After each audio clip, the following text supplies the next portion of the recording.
לכם? שלום דפי. שלום בועז. כאן החדשות מהירקון 70. תחנת הכוח באשקלון צפויה לפעול על פחם ולא רק על גז. לפני כשנתיים, לאחר מאבק ממושך של תושבים וגורמי סביבה, הוחלט שהתחנה החדשה תפעל על גז טבעי ותשתמש בפחם רק כדי לגיבוי. השבוע הוחלט שהשימוש בפחם יהיה לא רק במקרה חירום. משטר ההפעלה של התחנה ייקבע מחדש בשיתוף משרד האוצר, שדוחף לשימוש בפחם בגלל שהוא זול יותר. יש לפעול לקידום נישואים אזרחיים בישראל. כך קורא דוח חדש של האו"ם בנושא זכויות נשים. על פי הדוח, יש בישראל אי שוויון מהותי בין גברים ונשים בכל הקשור לנישואים. הוועדה קראה לסיים את אפליית הנשים בדיני המשפחה ולאפשר נישואים אזרחיים. בנוסף, הוועדה הביעה דאגה מהאלימות נגד נשים פלסטיניות בשטחים. ולנושא המרכזי שלנו. כולם יודעים שמשק המים בישראל במצב רע. מתברר שהבעיה נובעת לא רק ממחסור בגשם או מבזבוז, אלא מהזנחה של מקורות המים הקיימים. כתבתה של טלי לנקרי. ישראל מתייבשת, פשוט אין לנו מים לבזבז. את הסיסמה הזו כל ילד כבר יודע לדקלם. אבל מה עומד מאחוריה חוץ משנות בצורת? ניחשתם נכון, אנחנו בעצמנו. ליתר דיוק, רשות המים, ששאבה ושאבה מהבארות של מי התהום הטבעיים, עד שאלו פשוט נהרסו. במהלך השנים, מאז שנת 1980, נפסלו יותר מ-300 בארות לשתייה. מתוכם רק 60 חזרו לספק מי שתייה אחרי טיפול. זה פחות מ-20%. קידוח נסגר ברגע שאיכות המים שלו לא ראויה להספקה. מעבר מתחת לקו האדום התחתון הוא לא רצוי.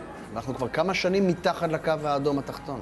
ולכן הלכו לנושא של מים מותפלים. מי הים זה אוגר אינסופי, אמנם זה יקר, אבל זה היה המטרה, הדרך היחידה לענות על החוסר, וגם לצמצם את ההפקה מהמגרים המתרוקנים, כדי למנוע את התהליכים שנגיע לקו האדום.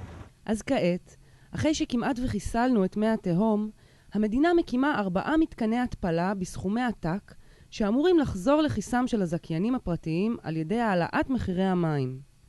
ומה עם שיקום הבארות ומניעת הזיהום לטובת הדורות הבאים? שאלה טובה. יש ועדת חקירה ממלכתית שנתן מסקנות, יש החלטות ממשלה בנושא, וכל אחד מהם אומר את החשיבות לטייב בארות. ואנחנו לא רואים את המשאבים של רשות המים מופנים לשם. אנחנו יכולים לעבוד לפי תקציב. לא יכולים לעשות יותר ממה שתקציב מאפשר. אז נכון, לרשות המים יותר קל לספק פתרון מיידי של רכישת מים מותפלים, מאשר לשקם את מי התהום ולדאוג למניעת זיהום. בשנים הקרובות אמורים להיחנך 2 מתקני התפלה נוספים. אז האם בעיית המים נפתרה? ניחשתם נכון. גם הפעם נדמה שלא חושבים צעד אחד קדימה. התפלה זה תהליך שיוצא הרבה השלכות סביבתיות, פגיעה בסביבה. אם לא די בכך שזה צורך איזשהו שטח קרקע מאוד יקר ולציבור ולסביבה שזה שטח חופרקי, אבל אנחנו גם מדברים על פליטה של מי הרקז חזרה לים, שזה פוגע בים עצמו, וגם צריכה אדירה של אנרגיה. ואין ספק, מתקן התפלה מבחינה סביבתית הוא לא דבר נכון. הוא תופס חוף, הוא צורך אנרגיה בצורה רצינית מאוד, וכמו כל מפעל אחר, מפעל זה דבר שהוא לא סביבתי, הוא מזהם. אם קצב הגידול ימשיך כמו שהוא כיום, והעלייה באיכות החיים תמשיך כמו שהיא היום, ונמשיך לצרוך מים כמו שהיום, נאלץ להקים מתקן התפלה נוסף כל 2 שנים. סוף מעשה במחשבה תחילה?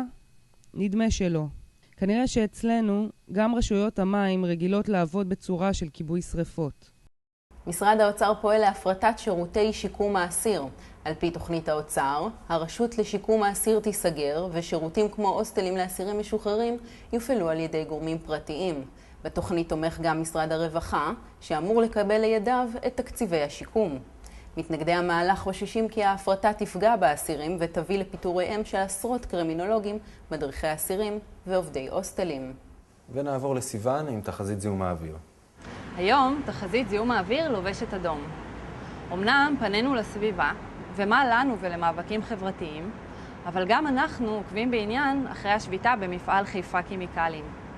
תופעת לוואי מעניינת של השביתה התגלתה השבוע בנחל הקישון. ריכוזי החנקן והאמוניה בנחל ירדו באופן משמעותי. כן, בחודשיים שהמפעל השובת לא מזרים את השפכים לנחל, ולפי רשות נחל הקישון, איכות המים כמעט ועומדת בתקן הסביבתי. אז אנחנו מאחלים לעובדים הצלחה במאבק וחזרה מהירה לעבודה בתנאים הולמים. אבל אולי על הדרך, פרנסי המפעל יפסיקו לזהם את המים? ואם הם לא תוכים לעשות את זה, אולי הרשויות ירימו את הכפפה ויורידו את הכפה. תודה, סיוון. עד כאן החדשות מהירקון 70.